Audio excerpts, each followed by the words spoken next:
O amor de Deus foi derramado em nossos corações pelo Espírito que habita em nós. Caros filhos, assim iniciávamos esta santa celebração com a antífona de entrada: o amor que é derramado em nós. E somos hoje chamados a contemplar este tempo de graça e a vivenciar o mistério da graça de Deus. Vemos quão grande é este mistério e o modo como o Senhor o faz. Como vimos na primeira leitura, um só povo, uma só língua, mas que tinha um coração fechado pelo pecado, pela soberba, pelo querer ser como Deus e por deixar a Deus de lado. E a resolução de tudo isso, frente à sua decisão de ser como Deus, vemos aquilo que resulta: a divisão, a confusão, a difusão das coisas, a distorção das ideias. Mas exatamente num sentido oposto, como hoje, em meio a esta celebração, temos vários povos, várias línguas, e com uma grande diferença: o coração que é aberto à graça. E a resolução, em meio a tudo isso, a unidade, a conversão, a correspondência. O livro do Gênesis narra exatamente este contraponto com aquilo que amanhã, em meio à primeira leitura, veremos diante daquilo que aconteceu pela primeira vez e que hoje recordamos. Na Torre de Babel, em Gênesis 11, vemos exatamente este contraponto. O povo que, diante do seu pecado cometido outrora por Adão, vai se afundando ainda mais no pecado. Não só com Caim, que mata Abel, mas ainda mais vai se afundando a soberba que vai se elevando até aquele povo que ainda é um só, desejar ser como Deus e construir uma cidade e uma torre que fenda os céus e laceie. Um desejo de poder possuir e elevar-se por si mesmo, as coisas divinas. Mas vemos a resolução, aquilo que a soberba faz. Deus age e mostra o seu amor para a nossa conversão. Deus vem com o fogo do seu Espírito para nos transformar. Mas diante da resolução, do afastamento da soberba, do pecado, o resultado é justamente a oposição, o fechamento que divide, que afasta, que dispersa.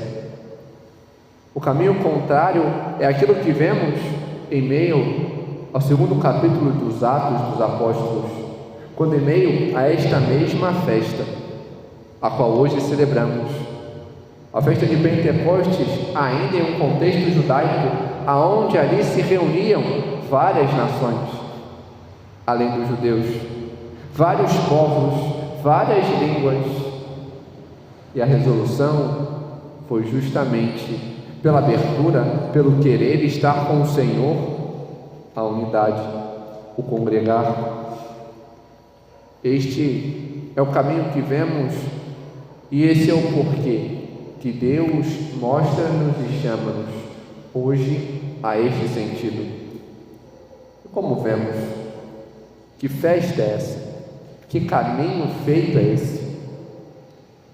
Basta recordarmos tudo aquilo que é apresentado, tudo aquilo que nosso Senhor foi ao longo da história anunciando ao seu povo.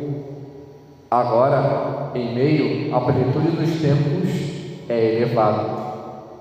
Outrora, nosso Senhor havia apresentado ao seu povo o primeiro sentido de libertação. Libertação de um povo que o fez cativo, que o escravizou. Agora, Deus age em relação aos seus para tirar daquele sentido de escravidão, daquilo que os afasta da vontade e correspondência de Deus. E assim liberta o seu povo do Egito. E tudo prepara, tudo orquestra, desde os dias da festa dos ázimos, o qual hoje celebramos em meio à Quinta-feira Santa, desde o sacrificar do cordeiro até os pães ázimos, o marcar nos umbrais das portas e o sair, até a travessia própria do Mar Vermelho, que vemos em meio à passagem da sexta para o sábado e do sábado para o domingo, o passar para a libertação, não mais cativo e preso ao Egito, mas agora em vista de uma terra, da terra prometida, no caminho ao que Deus os apresenta e mostra.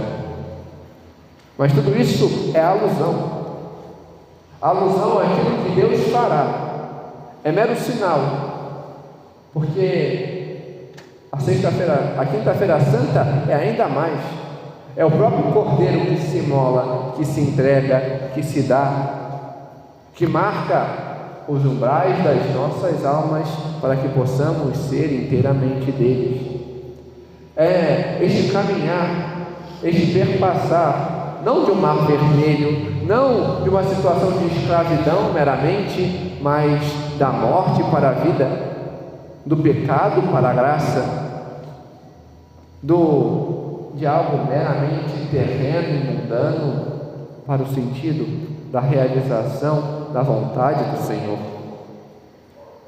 Hoje fazemos ainda mais neste caminhar mais extenso. 50 dias após a travessia do Mar Vermelho, o povo chega ao Sinai e ali, aos pés daquele monte, recebe a lei de Deus. Hoje, uma parte do sentido desta festa é o recordar este momento.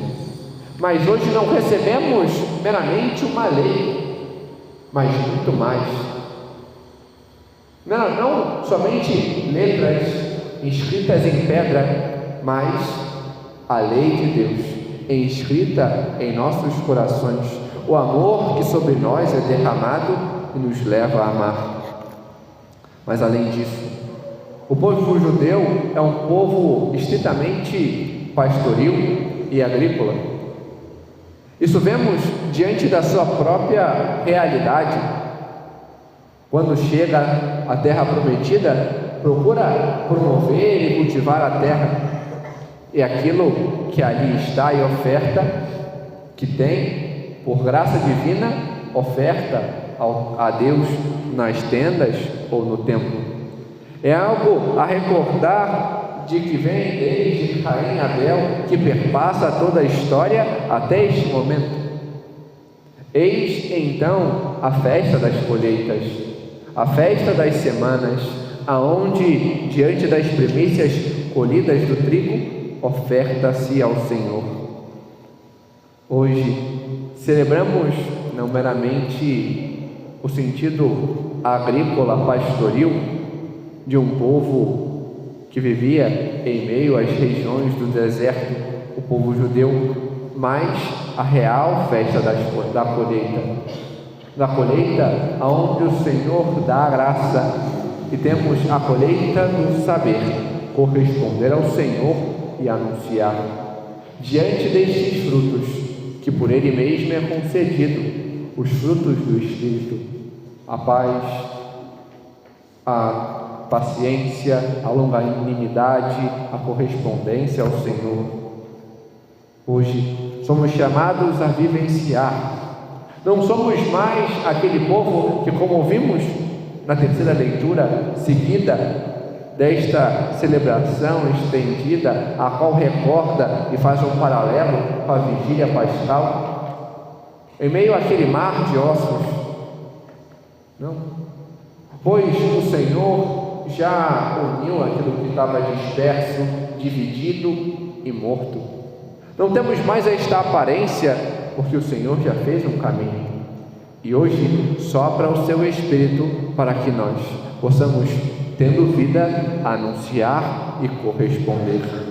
Já experienciamos a graça do Senhor, agora somos chamados a mais. Somos chamados a anunciar, a testemunhar, a corresponder. Hoje somos muito mais do que aqueles que estavam dispersos, mas somos aqueles que se unem e correspondem ao Senhor. Assim vivemos, e hoje somos chamados a ter este sentido de unidade, tal qual aquilo que amanhã ouviremos, aquele povo que se espanta e que se ajunta para ver o que ali aconteceu.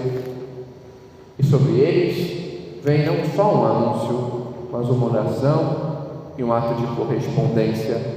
Hoje somos chamados a, como os apóstolos do cenáculo, como o povo que acorria para saber o que era aquele estrondo e que tinha o coração aberto para que o Espírito Santo recebesse. Somos chamados a ter aquele mesmo batismo, aquela mesma unção, o derramamento da mesma graça. Que venha sobre nós verdadeiramente a graça do Senhor, para que de nós possa correr água viva e possa assim jorrar este ato de correspondência, de unidade. Que possamos ser aquilo que Deus quer e corresponder em tudo à sua vontade. Que possamos a Ele ir para saciar a nossa sede e nos fazer assim ser um só povo, um só corpo, a Igreja, unido à cabeça que é Cristo e vivificado pelo Espírito que nos dá vida. Algo que é extremamente expressivo em meio a esta santa celebração é o ícone de Pentecostes. Expressivo em todos os seus sentidos e no modo como é apresentado. Os apóstolos unidos em oração, diante desta expressão de unidade, e no centro, a Virgem Maria. Certa vez, dizia um sacerdote em uma meditação que ela estava no primeiro Pentecostes, a Anunciação, e recebeu ali o Espírito Santo, a qual nela gerou o grandioso fruto da salvação, Cristo. Ela novamente está neste segundo Pentecostes, no centro, para poder ali gerar Cristo também nos corações daqueles apóstolos, para que todo medo fosse dissipado e para que eles pudessem anunciar. Ela, a Senhora do Cenáculo, a Rainha dos Apóstolos, a Mãe da Igreja, e ela em tudo teve. E de tudo aquilo que se apresenta à Igreja, nela vemos a presença. Pois, se a Igreja for a prefigurada no Gênesis, também ela, em Gênesis 3,15, já é anunciada. Ela, que é preparada desde a sua conceição imaculada, para ser e corresponder à vontade de Deus, sendo ela a união, o modelar de todas as graças, e ela está presente. Ela, diante da criação, fundação da Igreja, no nascimento da cabeça, e quando a Igreja tem então o seu nascer do lado aberto de Cristo na cruz, e não poderia ser diferente. Em meio à sua manifestação em Pentecostes, ali ela está. É mãe da Igreja e ali está presente junto aos apóstolos para que pudessem eles anunciar.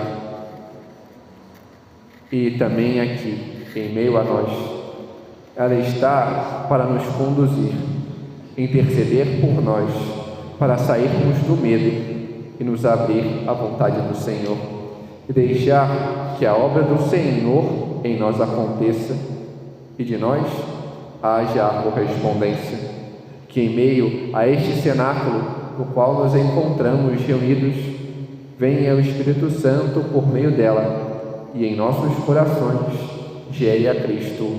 Amém. Glória ao Pai, ao Filho e ao Espírito Santo,